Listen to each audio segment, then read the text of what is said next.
God's call is always an invitation to trust Him. I don't know about you.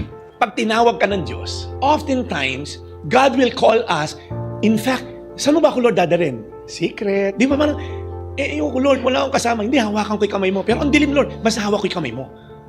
And sometimes, to see is to believe. Lord, pakita mo muna, yayaman ako dyan. Baka magugutom ako dyan.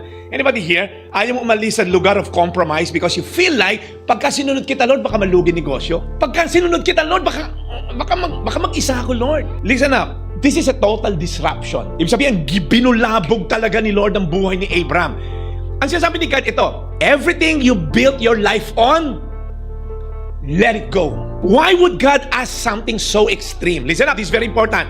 Bakit naman, God, ba't naman pinapalayas mo? Baka pwede naman siya sa Ur. Baka pwede na siya sa Mesopotamia. Ba't naman kailangang layasan? Here's what I've come to believe. Listen up, this is very, very important.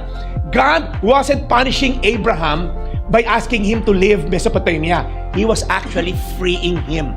Listen up, hindi siya, ang saya na ng buhay mo dyan, lumayas ka dyan. No, listen up. Pinapalaya siya ng Diyos. Because itong Mesopotamia, yung itong Ur, itong Mesopotamia na to, it wasn't just a city, it was an ecosystem. A system of worship to this moon god Nana. It's a system of success. Pag marami kang pera, successful ka. It's a system of identity. Pag malaki pamilya mo, secured ka. It's a system. It's an operating system. Kumaga itong Ur, pinapaalis siya because it's already part of your life. Every religion, everything is woven to this goddess moon Nana. O wala kang makain, o magdala ka kay Nana, mag-worship ka, o wala kang pagkera. Puro sila worship. So you see, Abraham's Ur, ganun din. Hindi lang siya city. It's a way of thinking, a way of life. Out of sight, out of mind. Pag di mo na nakikita yung mga nag-worship kay Nana, malamang mabago na rin pananaw mo. So, listen up.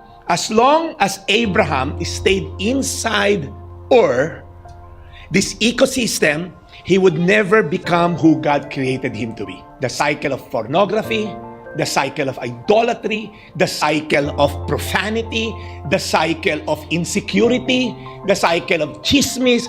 Pag nandun siya sa Ur, pag-isipan niya sa umaga, si Mang Tonyo nandun na, nagpo-poker na, si Aling Josie nagkukwento na, naka-blind item pa sa Ur. Si Mitch Iday, hello, tatato tayo magkakapit bahay dito. Isa lang yung kakwento mo sa tatlo na yan. Kailangan lumabas ka doon. Are you following now? Look up here. God's call is always an invitation to step out of what we control into what He promises. Pinalalabas tayo ng Diyos sa mga bagay na, ito, control ko to. Ito, ako nakanto.